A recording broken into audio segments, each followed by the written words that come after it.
ಪರಂ ಶಾಂತಿ Kannada YouTube channel ಪರಂ ಶಾಂತಿ ಬೇಹದ್ ಜ್ಞಾನಕ್ಕೆ ಸ್ವಾಗತ.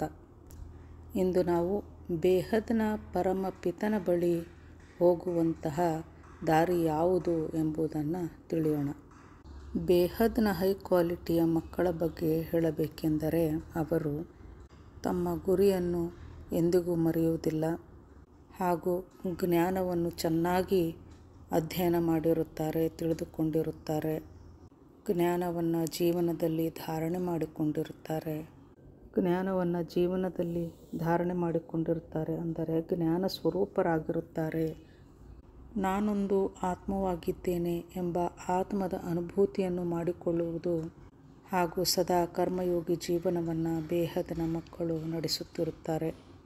ಬೇಹದ್ ಜ್ಞಾನದಲ್ಲಿ ಮೊದಲನೆಯ ಅಧ್ಯಾಯವೇ ನಾನೊಂದು ಬೇಹದ್ನ ಆತ್ಮವಾಗಿದ್ದೇನೆ ಹಾಗೂ ನಾನು ಬೇಹದ್ನ ಕಲಾದ ಪರಂಧಾಮವನ್ನು ಸೇರಬೇಕಿದೆ ಹಾಗೂ ನನ್ನನ್ನು ಆಲ್ಮೈಟಿ ಅಥಾರಿಟಿಯು ಅಲ್ಲಿಗೆ ಕರೆದುಕೊಂಡು ಹೋಗಲಿದ್ದಾನೆ ಎಂಬುದು ಮೊದಲ ಅಧ್ಯಾಯವಾಗಿರುತ್ತದೆ. ಬೇಹದ್ನ ಪರಮಪಿತನ ಪರಂಧಾಮಕ್ಕೆ ಹೋಗಬೇಕೆಂದರೆ ನಾವು ಹೇಗೆ ಹೋಗಲು ಸಾಧ್ಯ ಎಂಬುದನ್ನು ಬಾಪೂಜಿಯವರು ಹೇಳ್ತಾ ಇದ್ದಾರೆ. ನಾವು ಬೇಹದ್ನ ಮಕ್ಕಳು ನಷ್ಟಮೋಹ ಸ್ಮೃತಿ ಲಬ್ಧಃ ಎನ್ನುವಂತಹ ಒಂದು ಸ್ಥಿತಿಗೆ ಬರಬೇಕಿದೆ. ಇಚ್ಛಾ ಮಾತ್ರ ಅವಿದ್ಯಾ, ಸರ್ವಸ್ವವನ್ನು ತ್ಯಾಗ ಮಾಡುವಂತಹ ತಪಸ್ವಿ ಆತ್ಮ ನಾವಾಗಬೇಕು. ಬೇಹದ್ನ ವೈರಾಗಿ, ಬೇಹದ್ನ ತ್ಯಾಗಿಗಳಾಗಬೇಕಿದೆ. ಅಂದರೆ ನಾನು ಎಲ್ಲವನ್ನು ವಿಶ್ವ ಕಲ್ಯಾಣಕ್ಕಾಗಿ ನೀಡಲು ಸಿದ್ಧನಾಗಿದ್ದೇನೆ ಎಂಬ ಭಾವ ನಮ್ಮಲ್ಲಿರಬೇಕು. ಮುಂದೆ ಎಂತಹ ಸಮಯ ಬರಲಿದೆ ಎಂದರೆ ಎಲ್ಲರೂ ಪರಿವರ್ತನೆಗೊಳ್ಳುತ್ತಾರೆ, ಅಂದರೆ ಎಲ್ಲರೂ ಮಾಯಾಜೀತರಾಗುತ್ತಾರೆ. ಮಾಯೆಯನ್ನು ಗೆಲ್ಲಬೇಕು, ಎಲ್ಲರೂ ಮಾಯೆಯಿಂದ ಆಚೆ ಬರಲೇಬೇಕು. ಅಂತಹ ಪರಿಸ್ಥಿತಿ, ಅಂತಹ ಸಮಯ ಈಗ ಬರಲಿದೆ. ಸಮಯ ಶಿಕ್ಷಕನಾಗಿ ನಿಲ್ಲುವ ಸಮಯ ಬಂದಿದೆ. ಸಮಯ ಟೀಚರ್ ಆಗಿ ಮಾಯೆ ಎಂಬ ಕೋಲಿನಿಂದ ನಮಗೆ ಶಿಕ್ಷೆಯನ್ನು ನೀಡಲಿದೆ. ಮಾಯೆಯ ಶಿಕ್ಷೆ ನಾವು ಅನುಭವಿಸಬೇಕಾಗಿ ಬರುತ್ತದೆ. ಏಟುಗಳು ಬೀಳುವಾಗಲೇ ಮನುಷ್ಯ ಪರಮಾತ್ಮನನ್ನು ನೆನಪು ಮಾಡಿಕೊಳ್ಳುತ್ತಾನೆ. ಆನಂದವಾಗಿದ್ದಾಗ ಪರಮಾತ್ಮನ ನೆನಪು ಯಾರಿಗೂ ಬರುವುದಿಲ್ಲ. ಸ್ವಪರಿವರ್ತನೆಯೂ ಮಾಡಿಕೊಳ್ಳುವುದಿಲ್ಲ. ಸ್ವಪರಿವರ್ತನೆಯೂ ಇಲ್ಲ, ವಿಶ್ವ ಪರಿವರ್ತನೆಯೂ ಇಲ್ಲ. ಆದರೆ ಯಾರು ತಮ್ಮನ್ನು ತಾವು ಸ್ವಪರಿವರ್ತನೆಯನ್ನು ಮಾಡಿಕೊಳ್ಳುವುದಿಲ್ಲವೋ ಅಂಥವರಿಗೆ ಸಮಯವು ಶಿಕ್ಷಕನಾಗಿ ಏಟನ್ನು ಕೊಡಲಿದೆ. ಏಕೆಂದರೆ ಮಾಯೆಯು ಎಲ್ಲರನ್ನು ಹಿಡಿದುಕೊಳ್ಳಲು ತಯಾರಾಗಿ ನಿಂತಿದೆ. ಮಾಯೆಯಲ್ಲಿ ಅನೇಕ ಪ್ರಕಾರಗಳಿವೆ ಹಾಗೂ ಅದು ಬಲಹೀನ ಆತ್ಮರನ್ನೇ ಹಿಡಿದುಕೊಳ್ಳುತ್ತದೆ, ಬಂಧಿಸುತ್ತದೆ. ಅಂದರೆ ಒಮ್ಮೆ ಜ್ಞಾನದಲ್ಲಿ ನಡೆಯುವುದು, ಇನ್ನೊಮ್ಮೆ ಅಲ್ಲಿಂದ ದೂರ ಸರಿಯುವುದು.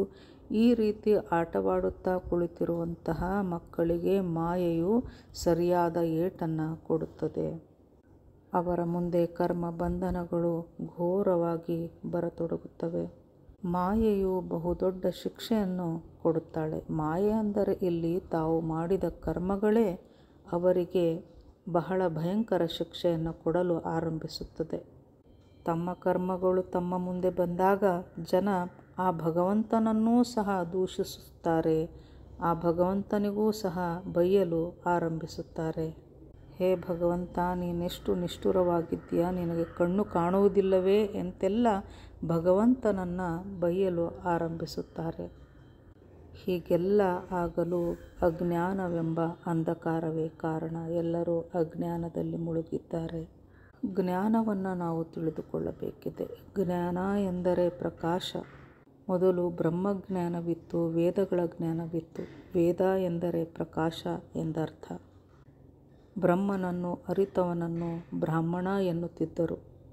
ಬ್ರಹ್ಮಜ್ಞಾನವನ್ನು ಪಡೆಯದವನು ಬ್ರಾಹ್ಮಣನಲ್ಲ. ಬ್ರಹ್ಮನನ್ನು ಅರಿತವನು ಮಾತ್ರ ಬ್ರಾಹ್ಮಣ. ಇನ್ನುಳಿದ ಎಲ್ಲರೂ ಕ್ಷತ್ರಿಯರು, ಅಂದರೆ ಸದಾ ಯುದ್ಧದಲ್ಲಿಯೇ ತಲ್ಲೀನರಾಗಿರುತ್ತಾರೆ. ಮಾಯೆಯಲ್ಲಿ ಇದ್ದು ಮಾಯೆಯಲ್ಲಿ ಜೀವನವನ್ನು ನಡೆಸುತ್ತಾ ಮಾಯೆಯಿಂದ ದೂರ ಸರಿಯುವುದು ಇದು ಬಹಳ ದೊಡ್ಡ ತಪಸ್ಸಾಗಿದೆ. ಎಲ್ಲವನ್ನು ನಾವು ಬುದ್ಧಿಯಿಂದ ತ್ಯಜಿಸಬೇಕಿದೆ. ಬುದ್ಧಿಯಿಂದ ನಾವು ಪರಮಪಿತನನ್ನು ಧ್ಯಾನಿಸಬೇಕು, ಪರಂಧಾಮವನ್ನು ಸ್ಮರಿಸಬೇಕು. ಪರಮಪಿತ ಗುಣಾತೀತ ಭಾವಾತೀತನಾಗಿದ್ದಾನೆ ಎಂದ ಮೇಲೆ ಅವನನ್ನು ನಾವು ಸ್ಮರಿಸುತ್ತಾ ಇದ್ದರೆ ಅವನ ಗುಣಗಳೇ ನಮಗೂ ಸಹ ಬರುತ್ತವೆ.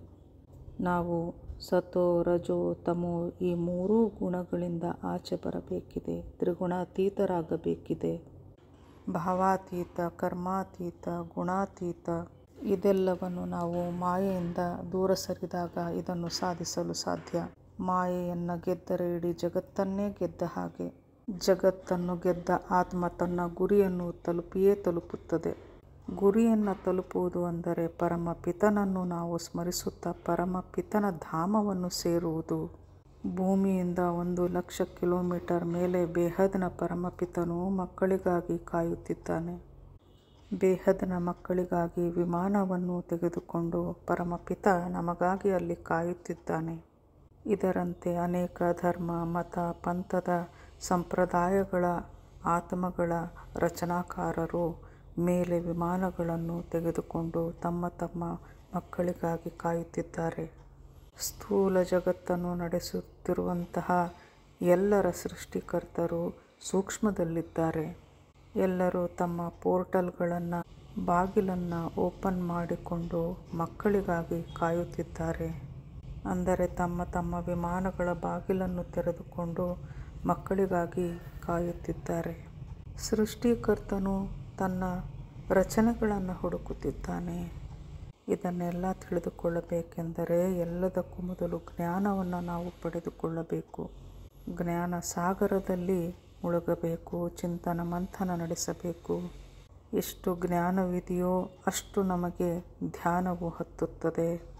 ಅಂದರೆ ಅಷ್ಟು ನಾವು ಧ್ಯಾನದಲ್ಲಿ ಮುಳುಗುತ್ತೇವೆ. ಎಷ್ಟು ಧ್ಯಾನವೋ ಅಷ್ಟು ಸೇವೆಯನ್ನು ನಾವು ಮಾಡುತ್ತೇವೆ. ಜ್ಞಾನ, ಯೋಗ, ಸೇವೆಯಿಂದ ಜೀವನದಲ್ಲಿ ಧಾರಣೆಯು ಬರುತ್ತದೆ. ವ್ಯಕ್ತದಲ್ಲಿ ಅವ್ಯಕ್ತ ಸ್ವರೂಪವನ್ನು ಧರಿಸುವುದೇ ಧಾರಣೆಯಾಗಿರುತ್ತದೆ ಎನ್ನುತ್ತಾರೆ ಬಾಪೂಜಿಯವರು. ಹೀಗಾಗಿ ಎಲ್ಲದಕ್ಕೂ ಮೊದಲು ನಾವು ಜ್ಞಾನಿಗಳಾಗಬೇಕು. ಜ್ಞಾನವನ್ನು ತಿಳಿದುಕೊಳ್ಳಬೇಕು.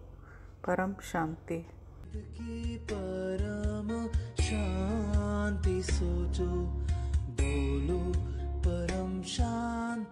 Join us daily for our morning live meditation, Monday to Saturday, 5:30 to 6:30 a.m. Join us daily for live meditation, 10 p.m. to 11 p.m. on YouTube Live. Subscribe now. Website www.paramshanti.org.